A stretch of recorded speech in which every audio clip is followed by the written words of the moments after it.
Right now, buried under the mud beneath your feet, on almost any beach on Earth, there's a war going on. You can't see it, you can't hear it, but there's a bird standing 3 feet away from you that can sense it happening through solid ground. How? How does an animal find food it cannot see, cannot smell, and cannot hear, hidden inches deep in wet sand?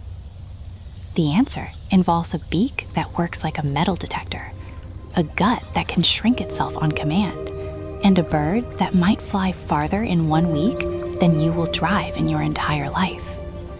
This is the world of waders, and once you understand what's really happening out there, you will never look at a beach the same way again.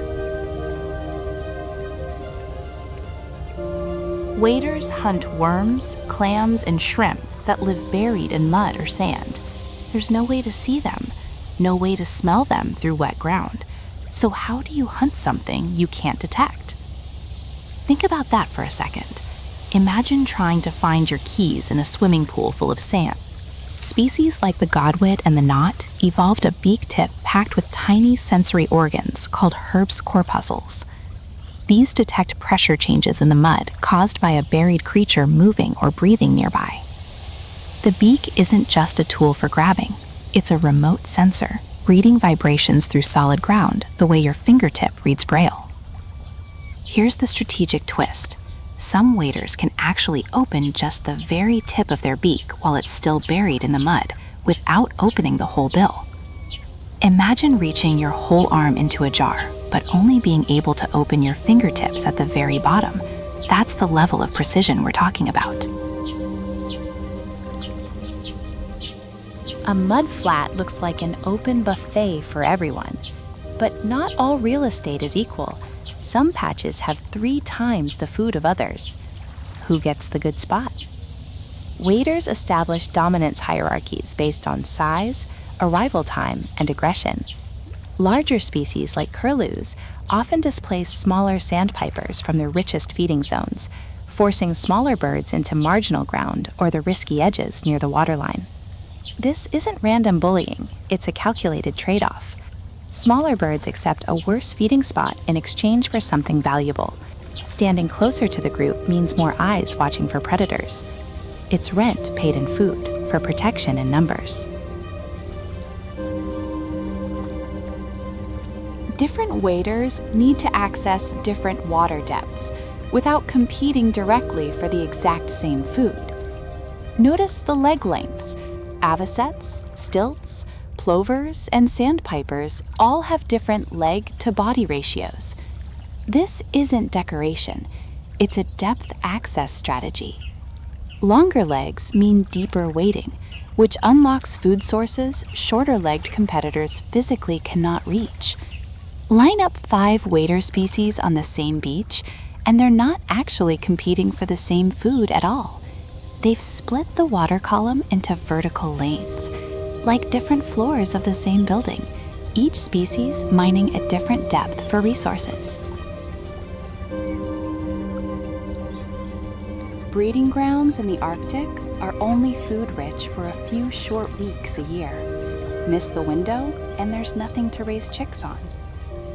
Many waders undertake nonstop migratory flights of several thousand miles, timed with extraordinary precision to arrive exactly as the Arctic thaw peaks. Before departure, some species shrink their own digestive organs to reduce weight, then rebuild them again after landing. A bar-tailed godwit holds one of the longest known nonstop flights of any animal on Earth, flying for over a week without landing, without eating, without drinking. No pit stops, no refueling, just fat reserves and timing. Every individual bird is a potential meal for a falcon or hawk. Constant vigilance is exhausting and cuts into feeding time. Waders frequently forage in mixed species flocks with completely different birds, sharing an early warning network. One species' alarm call is universally understood and acted on by all the others, regardless of species. This is essentially outsourced security.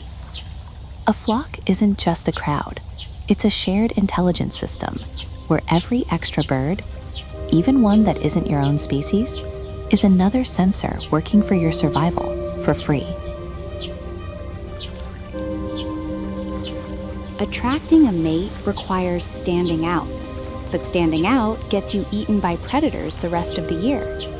Many waders molt into bright, high-contrast breeding plumage only for the short mating season, then switch back to dull, camouflaged winter plumage for the other 10 months. It's a seasonal disguise system. The bird is essentially living two visual lives, choosing exactly when to be seen and when to disappear, based entirely on what the moment demands. Here's the number that should concern you. Many wader populations, species like the curlew sandpiper and the bar-tailed godwit, have declined by over 30% in recent decades, according to international shorebird surveys, and several are now listed as near threatened or vulnerable on the IUCN Red List. Why does this matter beyond the birds themselves? Waders are a live readout of coastal ecosystem health. Mudflats are being reclaimed for construction, especially across East Asia's migratory flyways. And when a single refueling stopover disappears, it doesn't just affect one beach. It can collapse an entire migration route thousands of miles long. Losing one link breaks the whole chain. So here's the part that keeps researchers up at night. We still don't fully understand how these birds navigate with pinpoint accuracy across oceans they've never crossed before, landing on the exact same 40 square meters of mudflat their parents used, year after year, generation after generation. Is it magnetic fields? Star patterns? Something we haven't even identified yet? Nobody has a complete answer, and that mystery is sitting on a beach near you, right now, disguised as just a bird poking around in the sand. Let's lock in what we covered. Waders hunt with a beak that senses vibration like a living metal detector. They organize themselves into strict social hierarchies where position equals safety. Their leg lengths divide the same beach into separate feeding zones, so competition turns into cooperation. They gamble everything on a precisely timed migration, sometimes flying over a week without stopping. They borrow the eyes and ears of other species for protection, and they physically transform their appearance depending on the season's demands. Every single one of those is a strategic solution to a survival problem.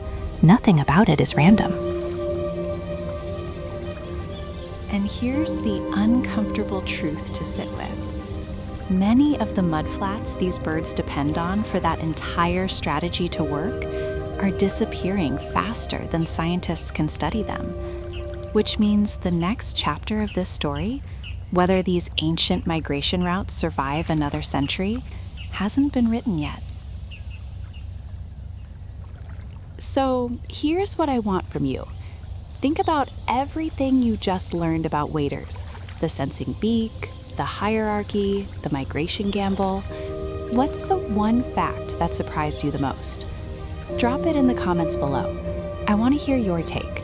And if this pulled you in even a little, hit like, subscribe, and stick around, because there are 100 more secret cultures like this one hiding in plain sight across the animal kingdom, and we're going to uncover every single one of them together. Thank you for watching.